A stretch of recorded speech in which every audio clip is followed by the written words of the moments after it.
கும்பகோணம். தலைவரே வணக்கம், எப்படி இருக்கீங்க? ஆனந்த் மணி ப்ரோ எப்படி இருக்காங்க? ஆனந்த் மணி 2 பேர் இருக்கீங்களா? மணி அடிச்சிருக்கோம்.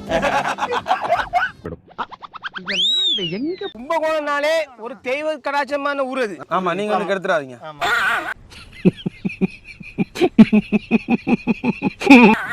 என்னடா சொன்ன? நான் சாமி கும்பிட வரேங்க. அதான் நானும் சொல்றேன். ஏண்டா டேய், எனக்குன்னே வருவீங்களாடா? ஏன்ட்ட சரசம் பண்றக்கே ஓட்டாப்பே உங்களை பெற்றுறாங்க. நான் கும்பகோணத்தில் சேர்ந்தவன். எங்களுக்கு கும்பகோணத்தை மாவட்டம் அறிவிப்போம் என்று முதல்வர் ஸ்டாலின் அவர்கள் என்று போற்றப்படும் அவர்கள் வரை மாவட்டத்தை அறிவிக்கவில்லை. இதுக்கு நான் என்ன செய்யலையா? I don't care. நான் மட்டுமல்ல, நீங்கள் ஒவ்வொருவரும் ஐ டோன்ட் கேர் என்று சொல்லி நகர வேண்டும். எம்பாடு உடம்புல இருக்கேன். நம்மளை மாட்டி விட்டு இந்த கிண்டற வேலை போய் ஏன்டா அப்படி பட்டறதுலயே வந்து பஞ்சு பண்றீங்க? ஏன்டா